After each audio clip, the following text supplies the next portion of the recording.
Welcome to this new episode of Cooperative City in Dialogue. I'm very pleased to have the Agora project in this episode with various partners in the Zoom and various partners in the panel. We will be also having two external experts, actually one, because Tom from Brighton couldn't join us, but we will have Miguel from Lisbon and also my colleague Daniela Patti, who's going to present us the Manifesto. Today, I have also a lot of helping hands in the various platforms. My colleagues are going to share with you links to the people, videos and links.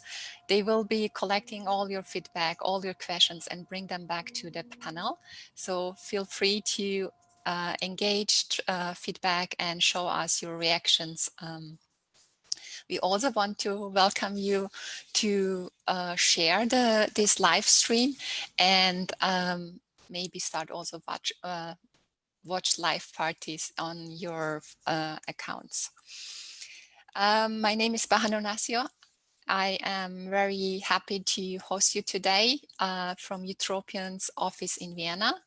And I have the honor to give the word to my colleagues in Cluj. Oana Busato is one of the project leaders in Cluj. Hello, Oana. Where are you joining us from? Hello, everybody. I'm joining you from the City Hall of Cluj-Napoca, which is the heart of Transylvania, and in this project is the lead partner of a wonderful, very dynamic team. We are still struggling to connect with everybody and to synergize with all our colleagues, and we have very high expectations of all the learning that Agora, we feel that it will mean for Cluj as a project. It is one of the most diverse and dynamic in terms of content projects that we joined so far. And we prepared a very short presentation because nobody likes long presentations. Thank about you. What Agora means.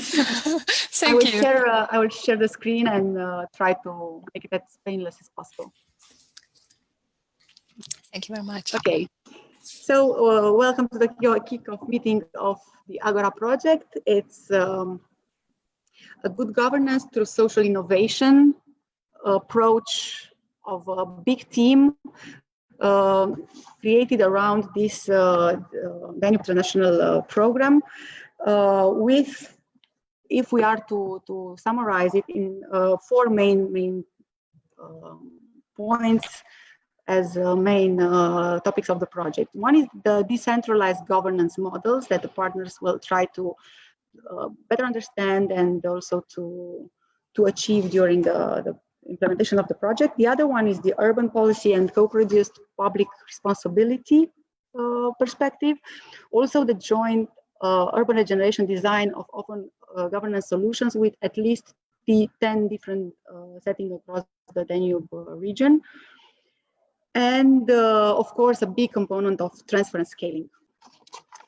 If we are to talk about the specific objectives of the Agora, one of them is to obtain at the end a big toolkit to set up new operational and policy instruments for public administration in order to fast track urban regeneration. I think all the cities and all the other stakeholders already know that this is the way to try to progress, to put together all these instruments that allows different kind of publics and different kind of stakeholders to do together better and bigger and bigger projects that they would all do separately. Agora also has an objective regarding the regeneration agendas to co-create shared operationalized development strategies at local level. And of course, to create this platform and to encourage the building of a community, fostering organizational innovation for cooperative city asset management and valorization. After meeting, talking, working, learning, failing and learning from our mistakes, of course, process that we all embrace starting today. We hope to achieve the main results regarding developing a scalable network system of local innovation, and also one agenda on sustainable urban regeneration strategies. That toolkit that I already told you about will go through different stages of testing, piloting, trials, and hopefully will get to the end to become new instruments that our communities can use and implement from that point on. And of course, to offer to the public administration transnational capacity building and transfer context through seminars and through meetings that we at the times we are living. The team of Agora is formed by cities and also by stakeholders with different expertise. Cluj is the main leader, but we see ourselves as the equal part of a lot of amazing cities such as Sofia, Chisinau. Anna, thank you very much. The Prague, sound is getting worse. The region of Neckar-Alb, Kranj, Koprovica, Slavonski Brod, and some. Okay. I think you all will. The other instruments are public, and we are here for the whole.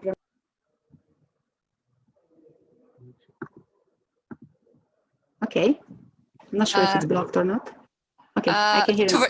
Towards the end, your sound was very difficult to understand. Perhaps you can later on repeat the cities, participating cities. I understood that you have a collaborative approach to the different cities, and that we will be working together. It's not so much hierarchical, the project's lead, it's more working together and collaborated.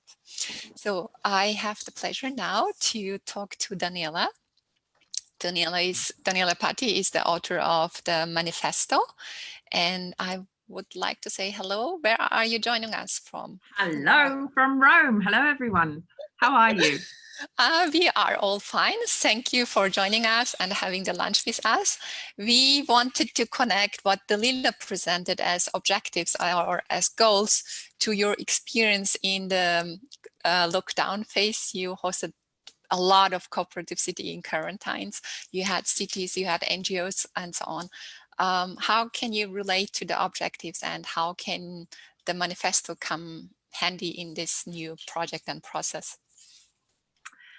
So thanks a lot for joining for having us join the discussion with the experience of the manifesto, because with Utopian, as many of you might know, and if you don't know, this is a good moment for you to discover this. We are partners in the Agora project, but we also run a magazine called Cooperative City. At the time of the quarantine, we usually publish articles on collaborative urban practices from around Europe, telling stories about how communities are transforming their cities.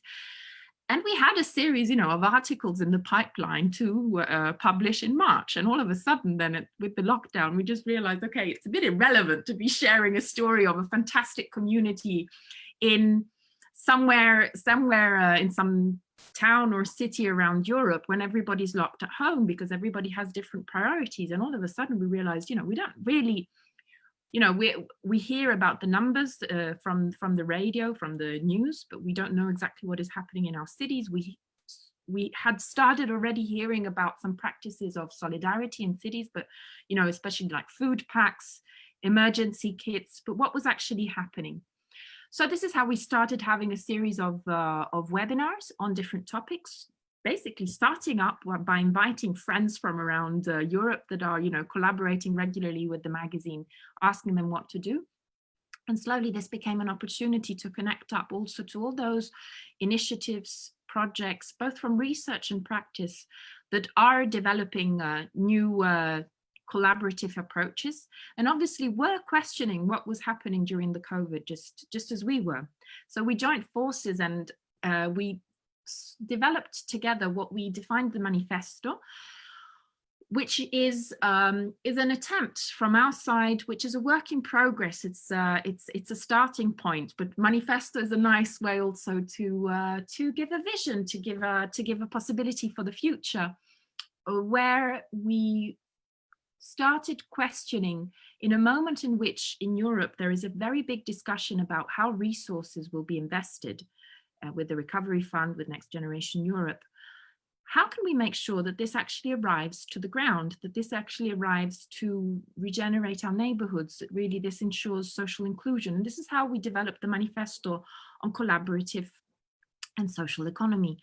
And I believe that this is a framework that is very relevant and also in the framework of the discussion today, because in the moment in which we're discussing about new ways of regenerating our cities, it's fundamental to ensure that the economic models ensure to have an impact on the ground that is real. So we really have to make sure that the access to space and the involvement, the impact on the economy and the involvement of the local communities is something that is integrated in a way to ensure that there is a real impact and real inclusion. We also have a video, but I will ask my my dear friend Bahanur whether we have the time for this at any stage, and if we do, we would be happy to share it, and if not, maybe this can be shared in a later moment. Maybe we share it in a later moment, because Fantastic. we have kind of difficulties to record and stream at the moment, so we don't want to risk to lose audience. I have a very practical question. You are the author of the Manifesto, and we have 10 cities which Oana was presenting with the graphic. They are really around the Danube region and our neighboring countries, so it has a really big potential to become a movement almost. I don't know if that is the aim, but how do cities benefit from the Manifesto, or what kind of suggestions do you have for such cities? So I think the assets we need to work on are multiple. So one is the access of the financial resources that are available. For those that are EU member states, there are obviously all the funds that are coming from the EU, especially for the funding of 21-27, as well as the additional funds for the COVID emergency. And for those who are not part of the EU, nevertheless, having liquidity coming also, whether it's from national resources and so on, is fundamental. But this has to be, we have to think about how this is directed towards. And when we're looking at spaces, this is really where we have to make sure that we're not only regenerating the building. So we definitely need to have an investment that is, making sure that the building is secure and we're not going to have it falling on our heads and so on, but especially that it becomes a shelter to accommodate economic activities that generate an economy at a local scale that really has an impact. Translated in practice, that means that when we regenerate a space, it makes a difference if we make a luxury hotel, or whether we make space for a hostel that works with reinserting local community. We might even have a luxury hotel, but then maybe what we want to do is to ensure that this is an opportunity for unemployed, disadvantaged people of the city to actually get an opportunity to work. So this is where we have to really make sure that the investment and the work that we do in regeneration also has an impact on the long term on the social inclusion. And this is where the work that we're doing with the Manifesto and thinking also about how are the financial models, the policy models for developing this can be a good opportunity for connecting up. Thank you very much, Daniela. This connects me to the next guest. We will zoom into the cities participating in this panel. So we will look into Prague, one of the Agora cities. I have with me Pavel Pospíšek, and he's the team leader. Pavel, where are you joining us from? Hello, everybody. My name is Pavel, and I'm joining you from Prague 9, since we had this Heart of Transylvania thing from Oana We say that Prague is the heart of Europe, so another heart. Thank you. You heard Daniela. With the manifesto, we were proposing to make sure that local initiatives get their share and also space to be active also in pandemics and after pandemics. How feasible is that in your city? Well, we believe that if there's a will, there's a way. So basically everything is feasible. But in case of Prague, as you notice, there is this little 9 behind the Prague. So that means that we're a district in the Prague itself capital. So we have to cooperate between those 2 levels. This first level, there's like municipal districts. There's 57 of them. And there's Prague, the capital itself, which every level has a different kind of competencies. So in order to implement some of the innovative ideas that Daniela was suggesting in words of Sir Humphrey Appleby, very brave ideas, I would say, we have to cooperate with the private capital because we need their support because they have some other competencies. But just to get it back, I believe that's good that these things should start from the bottom up. So having a district or being a district within the manifesto, I think it's gives us a good position for start to make it up. Would you explain a bit what the work in Prague will be in this Agora project? In which area are you going to work? What kind of vacancies do you have? What kind of people, initiatives do you have who are interested in places? Okay, just briefly, history introduction. Prague 9 itself, it's a former industrial area. And within the last 25 years, the city is trying to make the former industrial area full of brownfields, turning into a residential area. The Prague 9 also, if you imagine it on the map, it's not really in the city center. It's not on the suburbs, so it's kind of a middle. So we're facing a massive housing transformation. And our work in Agora is to find the pace, find the energy to find balance between turning all those brownfields into potential housing area. So we would be able to turn it into a place where the citizens would feel like safe, where they would like to live and have not only just housing or not only just something, but to find balance between all of the things we can actually transform the brownfields into. That sounds very ambitious and for sure not an easy task to combine. What kind of challenges occurred now because of the pandemic? Do you have more need for spaces? Is there more vacancy? How is the economy doing? Are people even interested in starting initiatives or businesses? All right. In Prague or in Czech Republic generally, the situation is now, maybe you know some of the facts from the news. We kind of handled the first wave of the COVID pandemic really well, but now we're struggling and we're awaiting more governmental regulations. Every minute, every hour, for Monday, there should be some new regulations. So people are like more, I wouldn't say terrified, but they're not very sure if they want to do something courageous. But I think that like 2 areas specifically were affected by the coronavirus outbreak, which would be the accommodation and the gastronomy industry. So a lot of people are, I would say, like more afraid of to begin their businesses or to use the spatial, to use the vacant areas or the vacancies and transform it into those businesses because they're not very sure if they're going to be able to get customers or so. Thank you very much for the input from Prague. I would like to turn the camera to Lisbon. We have Miguel Brito from Head of Local Development Department in the City Council in Lisbon. Hello, Miguel. Where are you joining us from? Good morning. From Lisbon, from the office. I'm in the office, the Lisbon municipality office right now. It's a little bit empty these days, and it's a pleasure to join this conversation. So thank you. Thank you for joining us.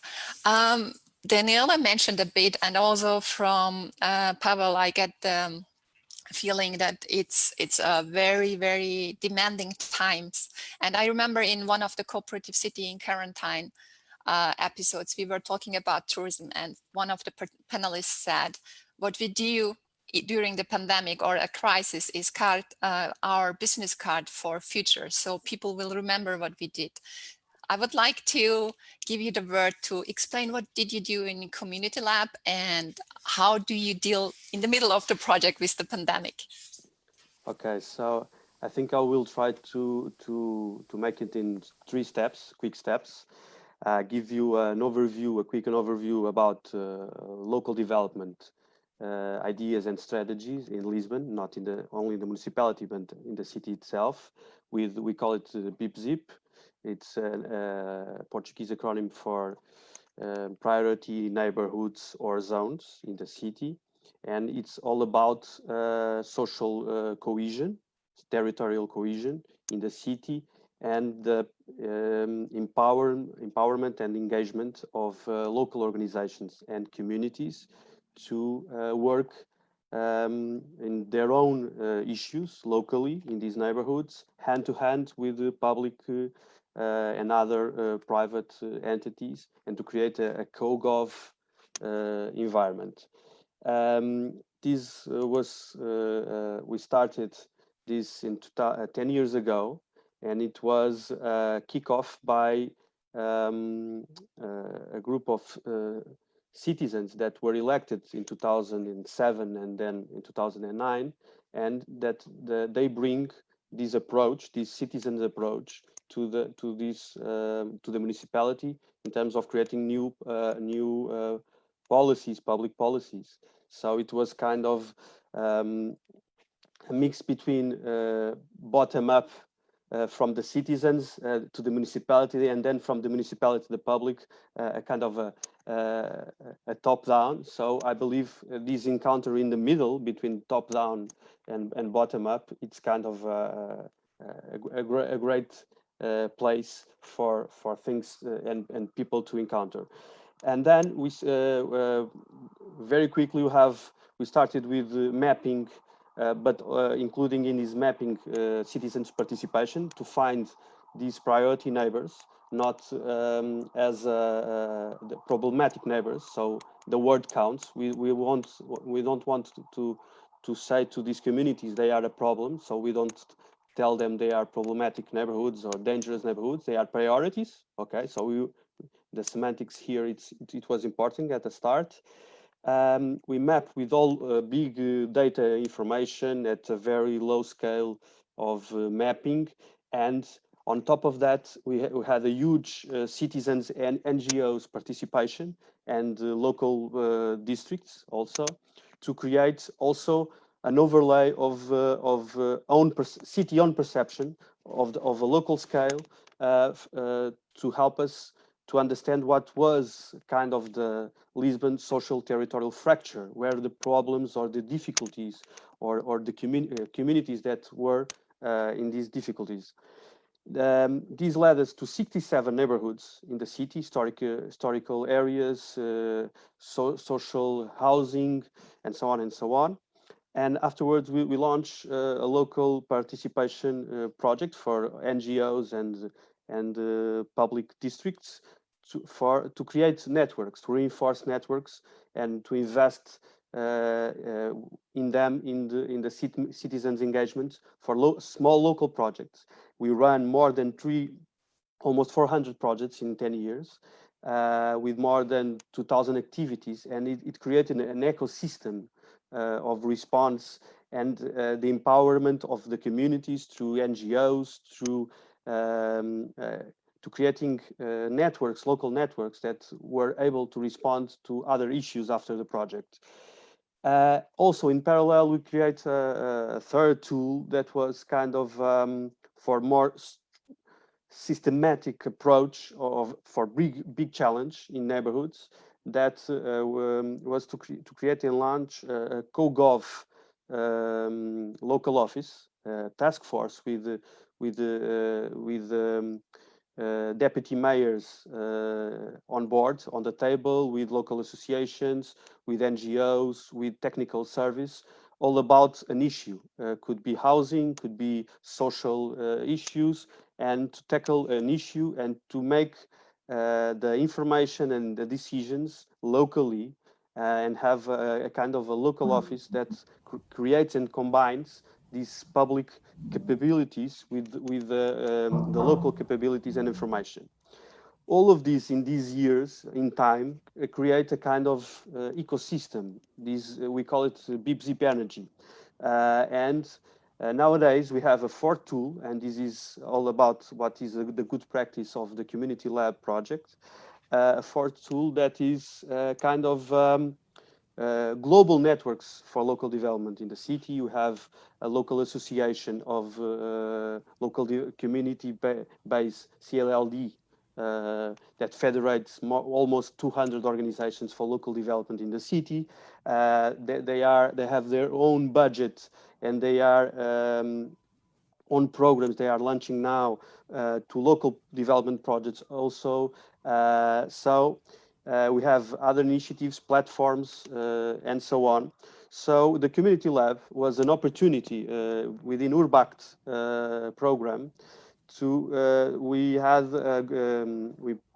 this beep zip strategy, this beep zip work was kind of we created this vision of a toolkit, and it was certified as a good practice from Urbact. And we launched afterwards a network with other partners in Europe to share, not to transfer. They call it transfer networks, but more to share this good practice with other colleagues in Europe, different cities. And we were in middle of that with all the difficulties that implies. And the COVID was coming around, and it was a quick and a big transformation in all of our lives and our projects.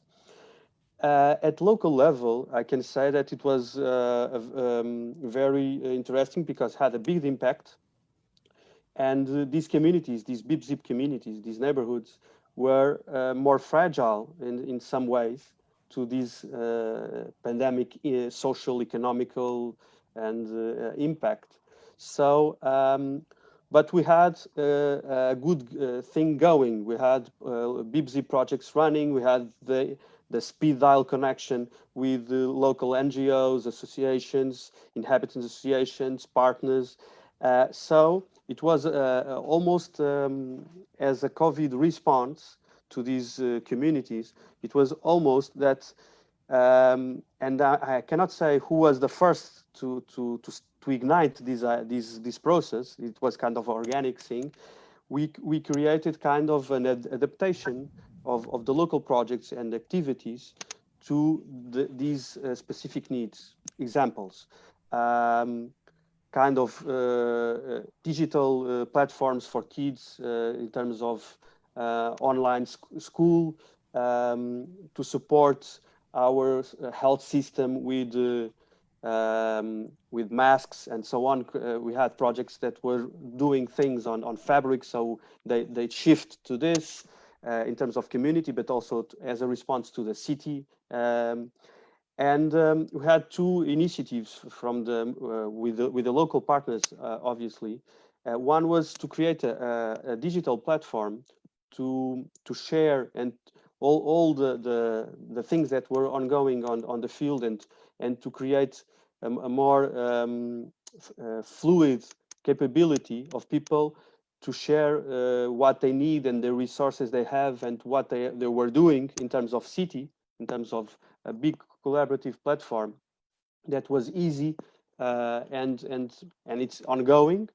The other thing was a very pragmatic thing that was with the local inhabitants association, the elected districts also, to create a solidarity market for to distribute food for 4, 5, 6 months, 2 times a week.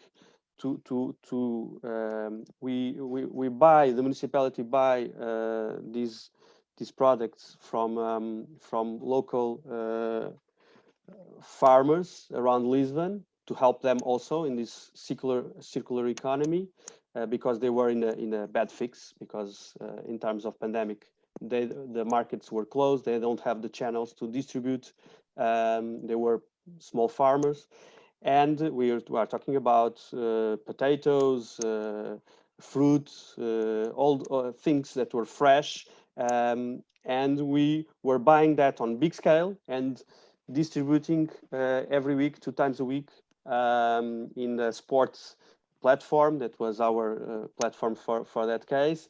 And it was kind of very interesting because we are we have a demanding of digital things now these days, and it was very important also for the associations and the municipality team to participate on we were talking about times of that we were locked down, okay, and it was very important for us to be out there working with our hands, helping distributing and canalizing all these food to real people that were needing in the that have lots of difficulties in the families with the lack of income, Thank jobs, and so on. So in Thank a you, nutshell, is this I think I think community it's yeah. I think it's very important for us also, since you said this was a process of 10 years and you have been the lead in Urbeck, where, let's use the word, where you try to transfer the knowledge and the experience from Lisbon to other cities. You formed this international CLD platform and so on. I would like to know, of course, there are those elements which you said you empower the people, and most likely because people felt like they are the owners of the city, that they became active. I would like to know if you have any suggestions where the Agora cities, or in general cities, should be very careful, where things can go wrong and so on. If you have any tips, 2-3 things to sum up your 10 years experience. Yes, first of all, that's real participation, real engagement. It takes time. It's slow cooking. Okay, it's not fast food. If you want fast food, it's going to be you have to go in a different direction, I think. And also, you have to have a kind of it's each case is different. Lisbon case is different from our partner Bari or Aalborg or Ostrava or Sofia or whatever, or Cluj or Prague. You have to understand that that's not a recipe that anybody can give to. We can give you experience, some tools, some things that a roadmap, but and participation, it's very serious thing. So if you engage people, you create the expectations, you should step up to them. So you should see it as an important thing. And finally, I think I will say that the most important thing about this kind of interaction in terms of local development is to create empathy and connection, communication with these communities, with these stakeholders, with these actors at different level. And the trust is very important, and it's always demanding to maintain that level of confidence and trust in each other. So it's day-to-day job. Thank you very much, Miguel. I would like to turn back to Oana and understand a bit also the Cluj context and zoom in a bit. Oana, you heard what the Manifesto is suggesting. You heard the experience from Lisbon, and we would like to know, how is Cluj doing?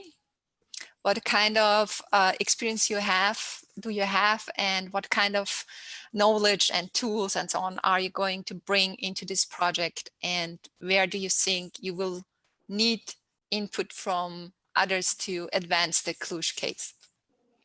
Yes, thank you. Cluj is very young in using these participatory approaches, but in the same time, very enthusiastic to do so.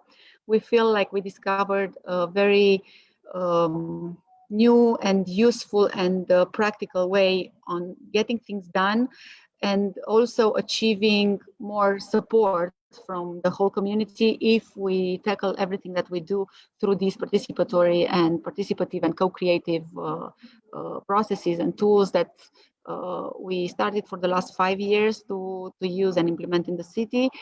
In terms of previous experiences, we have different projects on Urbact, as Miguel developed a little bit on the good practice transfer network. We also have this outcome and experience from previous projects, and also we have the experience and the lesson learned from another Danube Interreg project. What we try in Agora is to mix all this lesson learned and to scale it up to the next level, to try to put together all the tools that the city already achieved, platforms, online platforms that we developed in other projects, new habits in terms of making the processes on a daily basis, tools to be used by all the stakeholders in the community, and to put all this in the same box and make it make more sense for the others, we created the Civic Innovation and Civic Imagination and Innovation Center, which is a platform, a virtual Agora, if you want, previously to this project, where all the stakeholders from our community can meet and can tackle and discuss subjects and topics that are important to put at the basis of projects. For this particular project, for Agora, we will try to use the tools that we have in the city. We have a platform that was created in Refil, another Urbact project, and we would like to take that and build on it. Of course, with COVID lesson, we need to reinvent and tackle everything in terms of the channels that people will use to connect and to get to the point of co-creation. But we are very, we are at the point of transforming this into a habit, if you want, into a very, very day-to-day tool. I feel this is pretty much the most specific things in Cluj. With our partners, we would like to understand a little bit the context is from the other cities, and also to see where their already achieved experience can be transferred to us, not to do the same effort and the same steps that they already did to get to the same point, since we can already build on somebody else's experience and lesson. Thank you very much, Ona.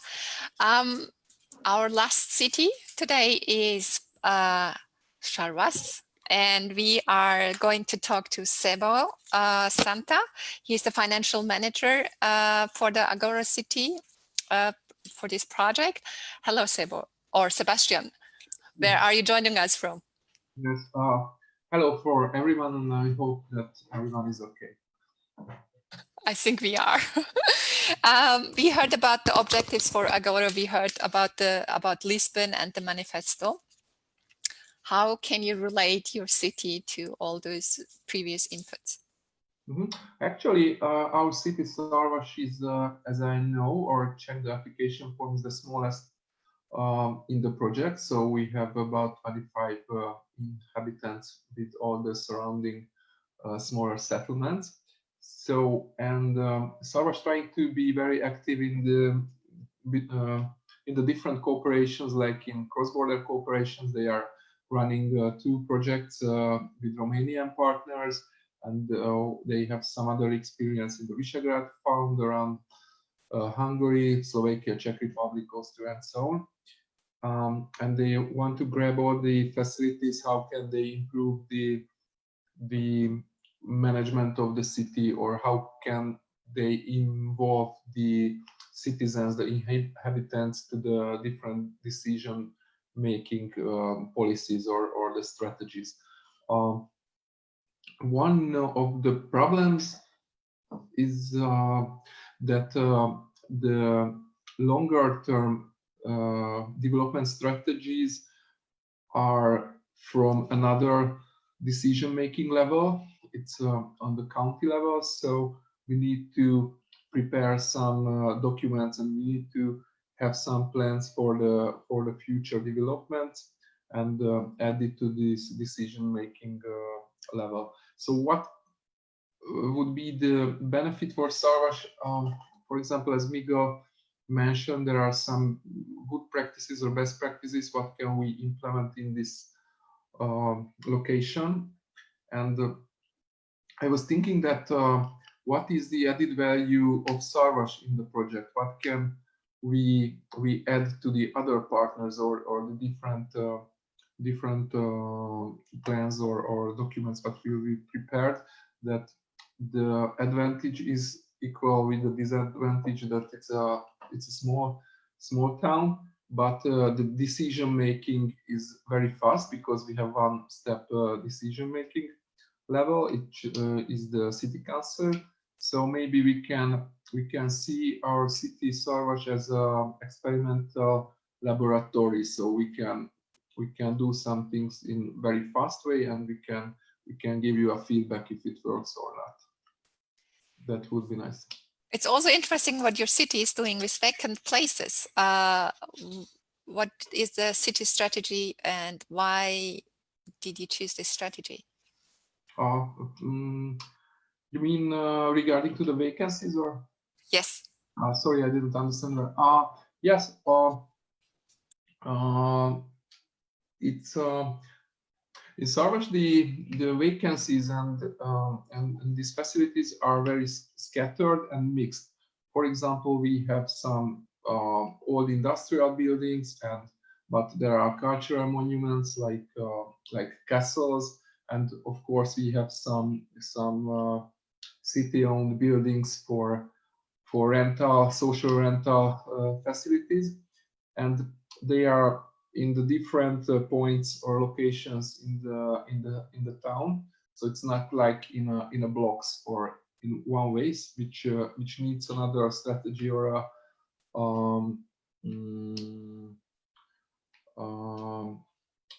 plan how to use it, how to renovate it, how to manage all these facilities.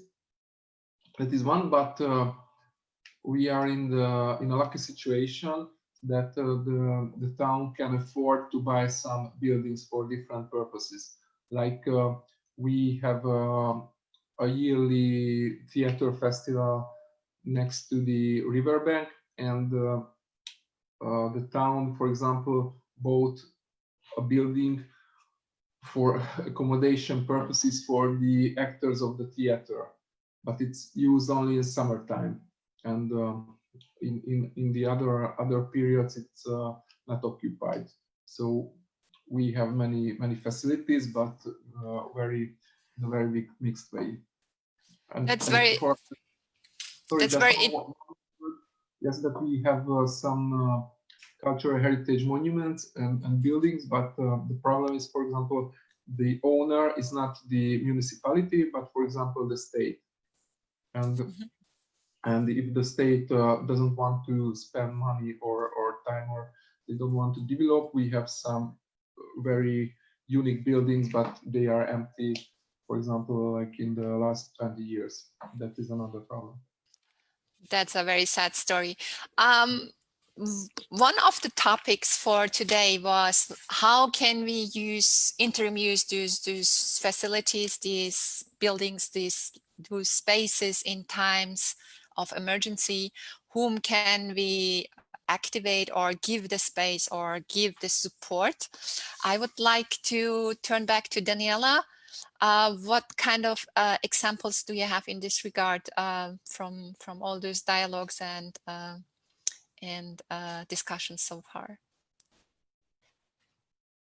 So what I think is really, really nice is how we see that all the cities are experiencing the fact that there's been this exchange and enrichment, thanks to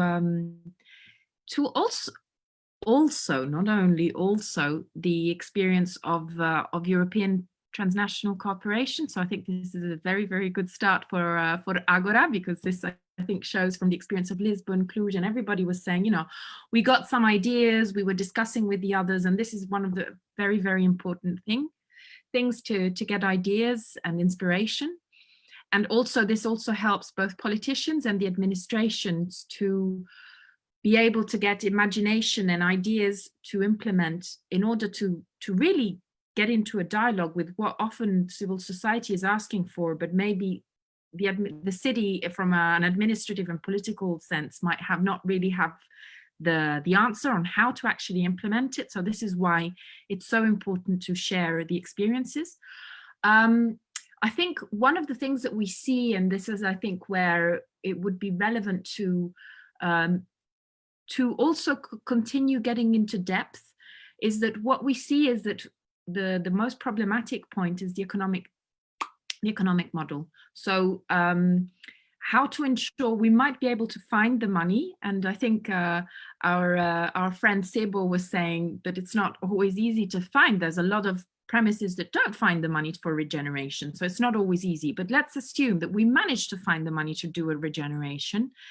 It's not said that we're able to actually maintain it on the long term, and it's not even said that this public investment will be an opportunity for activating local economy. This does not happen spontaneously, especially because more and more often we're having to develop private-public partnerships to be able to do regeneration. So how the public very often doesn't have the inside knowledge to be competitive at the table with the private sector to ensure that the regeneration is really inclusive. So I think this is where more and more it's really important. And I think there's a lot of knowledge developed already by the partners, and more will be done in projects like Agora to really develop these specific tools to ensure that we're really making the most out of the regeneration we make.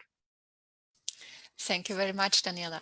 We got a question from Josefina Kurfurstova, and she is referring to the different scales of the cities like Lisbon and Szarvas, and is asking, how would you approach challenges or benefits within the stakeholder process connected to the size of the municipality concerned?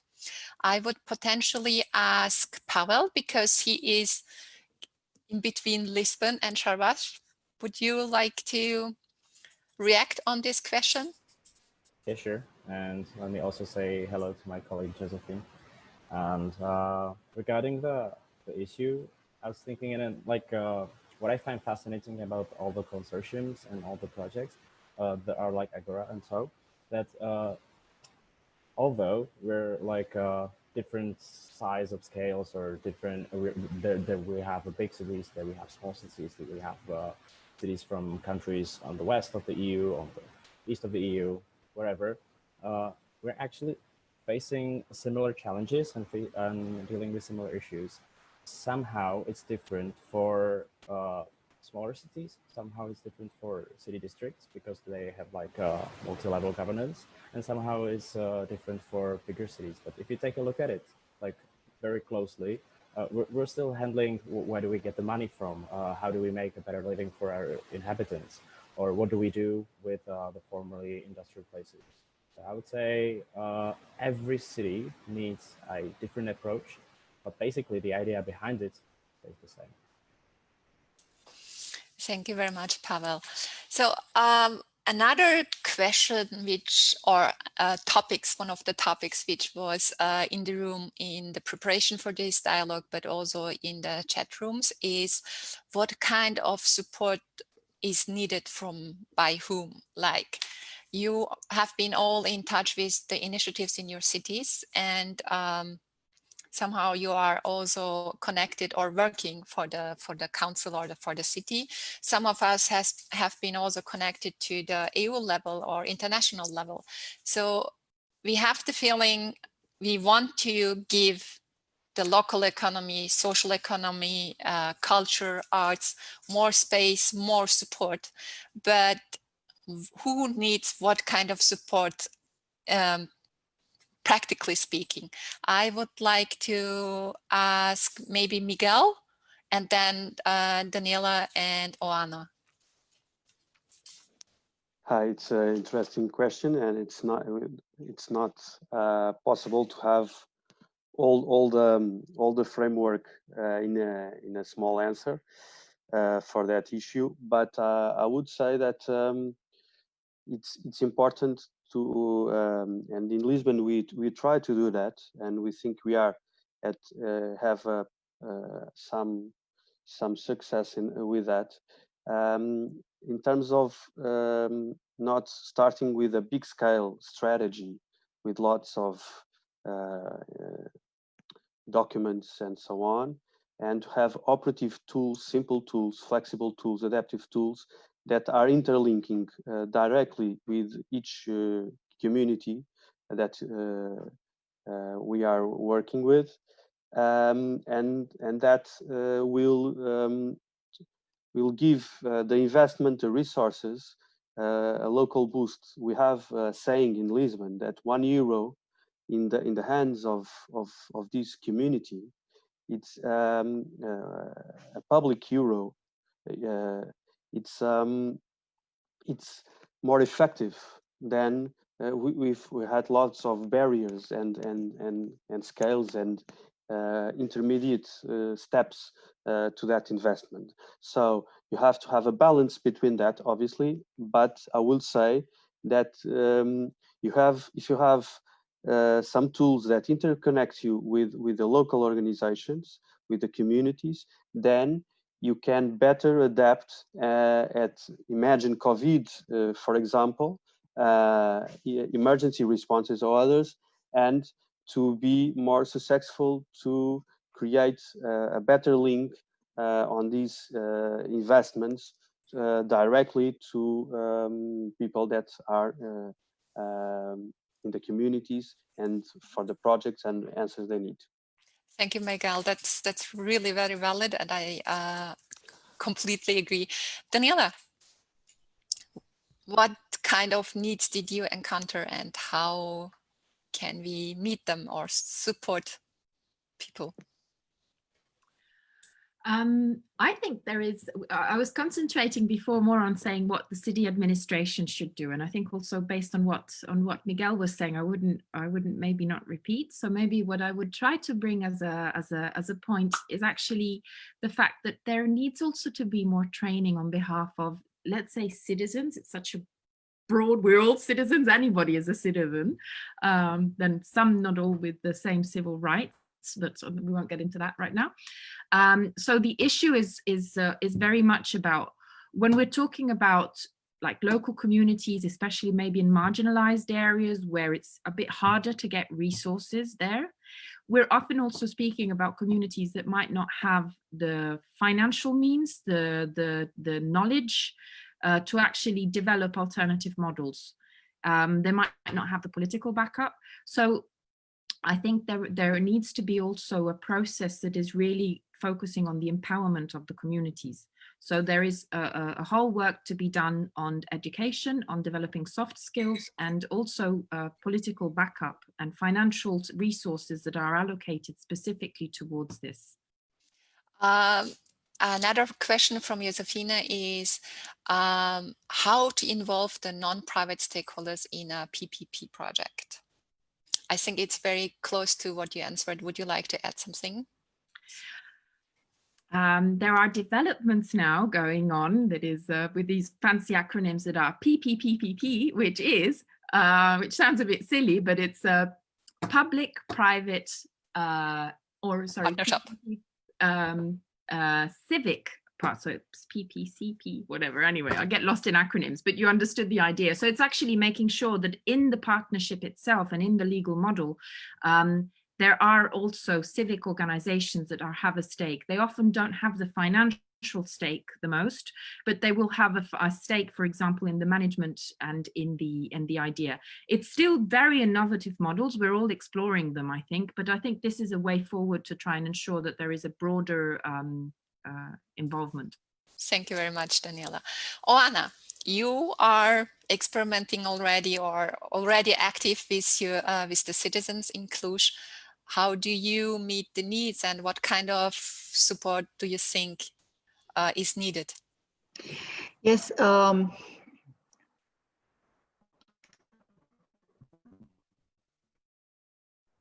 I think at the basis of everything, it's the need. So trying to put us as a public administration, how we started at the beginning, we try to put ourselves in the shoes of what the need of attention and making sure that you listen. And that was the first channel of communication that we opened a couple of years ago. And then all these tools that came after, like public budgeting, for example, and taking it to the next level and making it online on a virtual platform,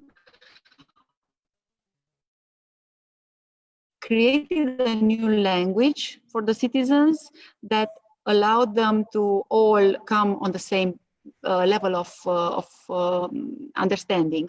And if at the beginning we had a public budgeting addressing very specific neighborhood problems, this amount of money, what do you think we should do? For the first time, the second place, and the third place, and then people started to think like project management approach on a very communitary and very local and neighborhood matter. And you develop this kind of exchange and this kind of new language. We put it down on an online platform, and this allowed also mapping and the documenting of the process yearly. And then this new language that put together different stakeholders, a couple of hundreds of people at the beginning and thousands of people, and now maybe tens of thousands of people are very accustomed with this language of how I express an idea, what my expectations should be, how I go in my community and engage the others to support my idea so that I get voting to have it as a winning idea, to get it actually implemented, and then seeing the results in your day-to-day life on your walk home from work. It's a big incentive. Taking all this learning from a participatory system that we had at the beginning, we try to scale it up and to narrow it in different types of expertise. And as Daniela said, everybody's a citizen. Yes, everybody's a citizen, but now in the Civic Imagination and Innovation Center, we have different layers of citizenship. We have general problems that everybody has an opinion and wants to know about, like urban development and day-to-day ways of solving problems, but you also have very specific and very expertise topics, like how can we use digital tools in order to enhance, I don't know, access to stuff, or to better use resources, or how me as a citizen with my expertise as a teacher or as somebody with a background, scientific background, I can come here and put my share of expertise and giving to solve a problem. And layer after layer after layer after layer, you just got to this new world, which is people contributing with everything that they have and choosing where to put their time and their interest in order to make sure that their idea or voice is heard at the end. And when public money is getting spent, the result of that spending also has the response of their needs. Thank you very much, Joanna. We are running out of time. I would like to have a last round for everyone, but I don't know if it will work out. It really depends on how much Sebastian and Pavel will talk on the following question. We have been talking about how can we create out of vacancy, out of emergency situations, opportunities. And I would like to have concrete ideas or visions from Prague and Szarvas. Maybe Pavel can start.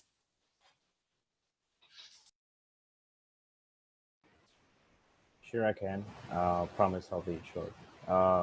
Basically, a specific idea is not to talk about difficulties, but to change the mindset and think about like challenges that we actually can overcome, and that applies for every issue. Then. Thank you very much.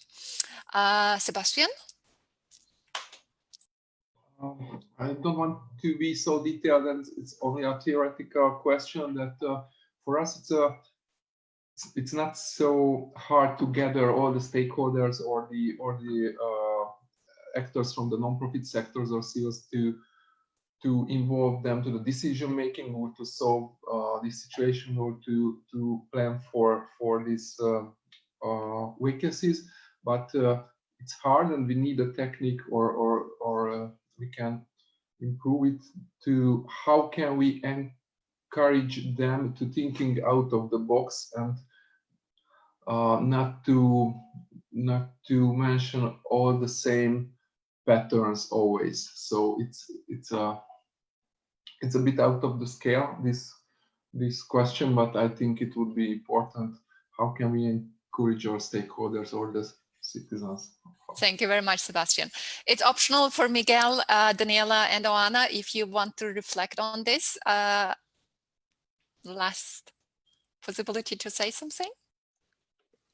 I will just have a quick comment or to reinforce an idea that it's important to have the engagement brings along responsibility also. So if you engage, if you are co-producing with the locals, you have to be flexible.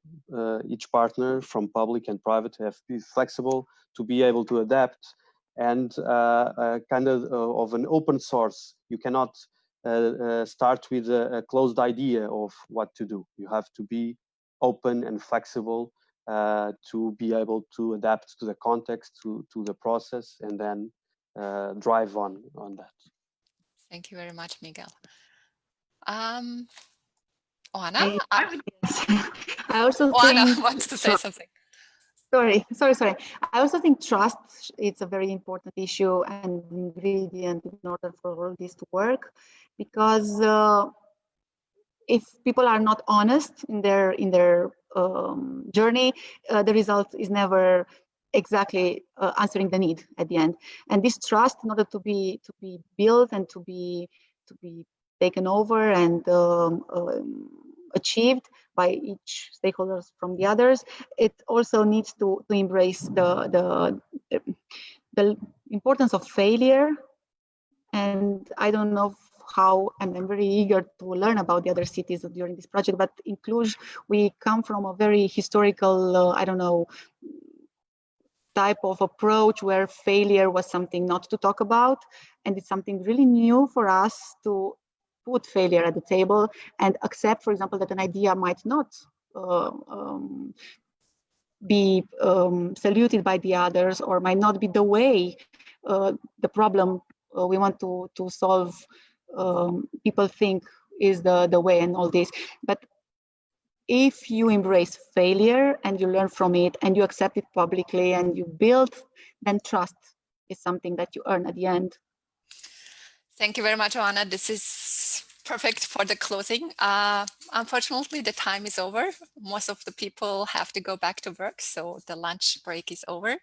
I want to thank a lot my guests and also the Agora project partners for being with us, for discussing with us. Thank you, Miguel. Thank you, Daniela, for the external expertise. We had Agora featured today. You are very welcome to get in touch with us if you want to be featured in this in the next episode as well. My colleagues moderated on different social media and they collected your feedbacks, concerns, and questions. So we will try to get those comments also into the process in developing and shaping the case studies, the 10 case studies. You can get in touch with us through info@cooperativecity.org, and we will be streaming the video and short documentation of this episode on our website, Cooperative City. We will be available for you on the Agora Facebook page for the moment, and try to get in touch with us. Let's experience together, let's share together. In 2 weeks' time, we will have the next Cooperative City in Dialogue. We will be very practical. We will be talking about tools. How can we make our cities winter-proof and pandemic-proof? Because winter means, yeah, we would like to be inside, but that's not really possible with the pandemic. So it will be a very interesting episode. We would be very happy to have you. My name is Vahan Onasio from Utopian. Thank you for joining us. See you next time. Thank you. Bye. Bye. Bye-bye. Thank you very much.